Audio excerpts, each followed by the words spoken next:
안녕하세요. GTX 시대 돈이 지나가는 길에 투자하라의 저자 부동산 히어로입니다. 오늘은 3기 신도시 인근 전세가 폭등, 앞으로 올랐던 전세가가 폭락할 가능성은? 이라는 제목으로 영상을 준비해봤습니다. 3기 신도시를 중심으로 한 경기도의 전세 가격이 폭등하느냐 아니면 폭락하느냐에 따라서 개인이 느끼는 파급 효과는 다를 겁니다. 이런 의미에서 3기 신도시 전세가가 향후에 어떻게 변동할지 예측해보는 시간을 준비했으니까 이 영상 끝까지 보시고 도움이 되셨으면 좋겠습니다. 실질적인 도움이 되셨다면 아낌없는 구독, 좋아요 부탁드리겠습니다. 며칠 전에 이런 기사가 하나 올라왔습니다. 하남시의 전세가가 불과 5개월 사이에 2억 5천만 원이나 올랐다는 내용인데, 이 기사에서는 하남시의 단기간의 전세가격 폭등을 임대차 3법에 더해서 교산 신도시의 사전 청약을 노린 전세 수요가 갑자기 몰리기 시작하면서 발생한 현상이라고 말하고 있습니다. 그 근거로 비단 하남시뿐만 아니라 최근 들어 전세가가 유독 폭등한 지역이 3기 신도시가 들어오는 남양주, 고양, 부천, 인천이고, 이들 지역 역시 하남시와 상승률만 차이가 있을 뿐 전반적으로 비슷한 양상을 보이고 있다는 것입니다. 실제로 각 신도시가 들어오는 도시의 최근 3개월간 전세가 변동 추이를 보면 3기 신도시 예정지가 전반적으로 큰 폭의 상승을 경험했지만, 세부적으로 보면 각 도시마다 변동폭의 차이가 확연하게 있음을 알 수 있습니다. 전세가 변동폭의 차이는 각 3기 신도시의 선호도의 차이를 대변한다고 볼 수 있는데요. 역시 서울의 주요 노선이 다수 들어오는 하남시가 가장 큰 주목을 받고 있고, 아직은 구체적인 계획 없이 소문만 무성한 GTX D 노선을 제외하면 마땅한 서울 접근 교통수단이 없는 부천시와 인천시가 가장 선호도가 떨어지는 것으로 나타나고 있습니다. 다만 최근에 남양주시의 선호도가 급격하게 올라간 이유는 9호선 5단계 추가 연장 사업 가능성이 높아진 것 때문인 것으로 보이는데요. 9호선은 현재 4단계까지 예타를 통과한 상태이고, 구간 종점인 고덕강일 1지구에서 하남 미사를 거쳐서 남양주 왕숙까지 노선을 확장하는 사업을 계획 중입니다. 9호선은 서울 주요 노선인 만큼 실제 왕숙 신도시까지 연결된다면 파급 효과는 상당히 좋을 것으로 기대됩니다. 그럼 왜 이렇게 3기 신도시 예정지가 속한 지역으로 단기간에 전세 수요가 집중되는 것일까요? 그 이유는 2020년 9월 8일에 발표된 국토부 보도자료에서 그 근거를 찾을 수가 있습니다. 표면적으로는 해당 지역에 거주하지 않아도 3기 신도시에 사전 청약하는 데는 문제가 없지만, 결국 해당 지역에 거주하느냐 그렇지 않느냐에 따라서 당첨 확률에서 확연한 차이가 있기도 하고, 화면에 보이는 빨간색 박스를 보시면 결정적으로 3기 신도시 사전 청약에 최종 당첨되기 위해서는 사전 청약일 전까지는 어떻게 해서든 해당 지역에 완전히 주민등록을 이전을 하고 거주하는 상태가 되어야 합니다. 각 3기 신도시마다 정확한 사전 청약 물량과 일정이 발표되기 이전부터 가장 기본이 되는 거주 조건을 채우자는 판단에서 나온 결과라고 보여집니다. 지금 3기 신도시 예정지를 중심으로 전세가가 급상승 중인데요.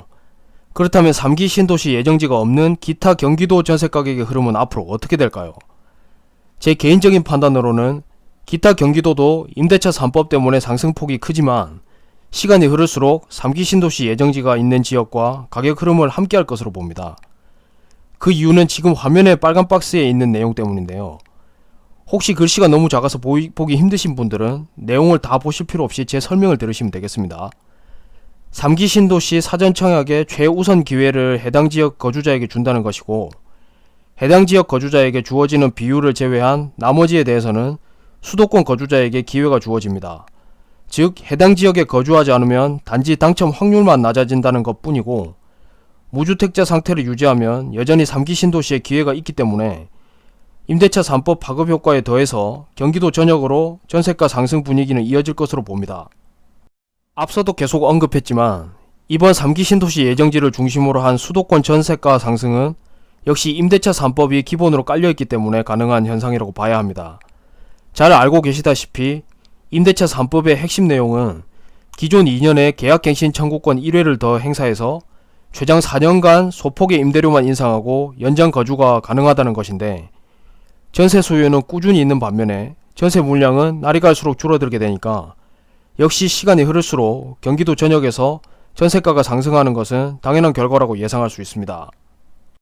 그럼 어느 지역이 전세가가 집중적으로 오를까요? 3기 신도시가 들어오는 지역이지만 세부적으로 들여다보면 같은 지역 내에서도 전세가 편차가 있을 겁니다. 일단 첫 번째로 이번 전세 수요 집중은 안정적인 주거 생활을 위한 것이 아니라 오로지 3기 신도시 사전청약 당첨을 위한 거주가 주된 이유입니다. 그러다 보니까 전반적으로 전세가가 비싼 신도시보다는 상대적으로 전세가가 낮은 구도심을 더 선호할 겁니다. 그리고 두 번째는 이번 3기 신도시 사전청약은 공공분양이죠. 공공분양은 청약통장에 돈을 얼마나 넣느냐가 중요합니다. 즉 매달 10만원씩 최대한 오랜 기간을 넣은 사람이 유리한데 사회초년생이나 막 결혼할 신혼부부가 상대적으로 불리할 겁니다. 즉 청약통장 잔고가 많은 사람은 사회 경험도 많고 가정도 있을 확률이 높습니다. 아마도 최소한 20평대 이상의 주택으로 전세 수요가 더 집중될 것으로 봅니다. 그리고 이주를 해도 여전히 출퇴근은 해야 하기 때문에 상대적으로 역세권 주택으로 전세 수요가 집중될 겁니다. 높은 전세 보증금이 부담이라면 이 세 가지 조건을 피해서 거주할 집을 구하는 것도 하나의 방법이라고 봅니다. 그럼 단기간에 급등한 전세가는 다시 한순간에 폭락할 가능성이 있을까요? 일단 이론상으로는 화면에 보시는 것처럼 특정 지역에서 전세 계약이 만료되고 전출하는 세대만큼 새로운 계약을 하고 전입하는 세대가 있어야 균형이 잡히는데 나가는 세대는 있는데 들어올 세대가 없다든지 반대로 나갈 세대는 없는데 들어올 세대만 있는 경우에는 이 균형이 깨지게 됩니다. 즉 3기 신도시 예정지 주변 전세가가 어느 한쪽으로 균형이 깨질 가능성이 있는지를 따져보면 전세가가 한순간에 폭락할 가능성이 있는지도 알 수 있겠죠. 화면에 보시는 것처럼 3기 신도시 사전청약 물량은 2021년 하반기와 2022년에 각각 3만 가구씩 나눠서 분양하는데요. 일단 가장 물량이 많은 왕숙 신도시를 보면 2021년 9월에 1500세대, 11월에 2400세대, 그리고 2022년에 4000세대를 분양합니다. 다 합쳐도 8000세대가 안되죠. 왕숙 신도시에서 예정된 물량이 66,000세대인데 사전청약 물량은 거의 10분의 1 수준에 불과합니다. 물론 향후에 본청약에 당첨된 가구까지 더하면 단순 계산상으로만 보더라도 3기 신도시 청약을 위해서 10가구가 전세를 구해서 해당 지역으로 전입을 했는데 그 중에서 두세 가구만 공공분양을 받은 집으로 전입을 하게 됩니다. 그리고 나머지 가구는 뒤에 이어질 일반 분양에 초점을 맞추든지 아니면 청약을 포기하고 다른 지역으로 이동을 하게 될 겁니다. 그럼 3기 신도시 예정지의 상황에 직접 대입해 보겠습니다. 3기 신도시 사전청약을 목표로 단기간에 전세 수요가 몰리면서 전세 가격이 폭등했습니다. 즉 전입이 전출보다 압도적으로 많아서 단기간에 전세가가 급등했지만 전출할 때는 각 분양단지마다 분양 날짜와 입주 날짜가 천차만별이기 때문에 순차적으로 전출하게 됩니다. 정리하자면 단기간에 집중된 전세 수요로 급등한 전세가는 다시 단기간에 많은 수요가 빠져나가야 폭락하게 되는데 3기 신도시 사전청약을 위해서 들어온 수요는 단기간에 한꺼번에 빠져나가는 것이 아니라 순차적으로 긴 시간을 두고 빠져나가기 때문에 전출 세대와 전입 세대의 균형이 이어져서 전세가가 급락할 가능성은 낮다고 볼 수 있는 것입니다. 더욱이 전세가 폭락을 기대하기 힘든 결정적인 이유가 있습니다. 바로 사전청약에 청약을 하고 당첨이 되어서 최종적으로 그 집이 내 소유가 되기 위해서는 그 어느 조건보다도 무주택자 상태여야 한다는 것입니다.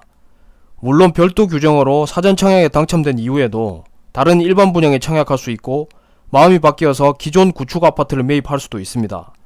그러나 그렇게 되면 애써 당첨된 사전청약이 취소가 됩니다.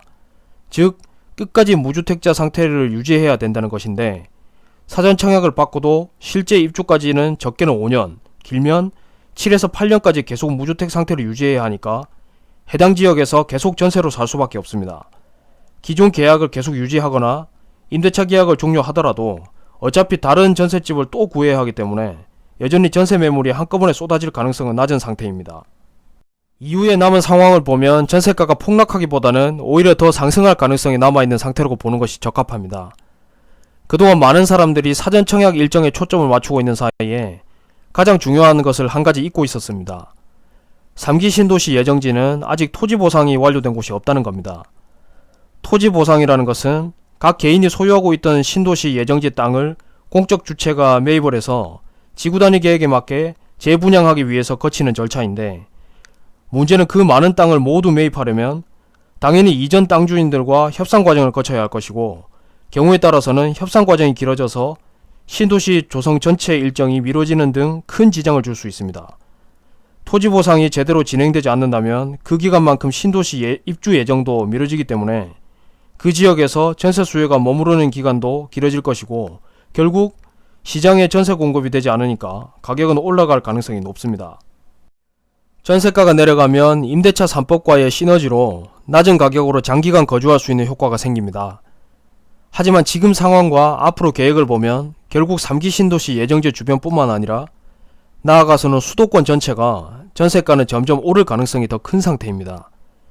전세가가 계속 오르면 3기 신도시를 포함한 여러 분양단지의 청약을 앞둔 무주택자가 감수해야 할 또 하나의 부담이 될 수 있습니다. 오늘 영상이 실질적인 도움이 되셨다면 아낌없는 구독, 좋아요 부탁드리겠습니다. 감사합니다.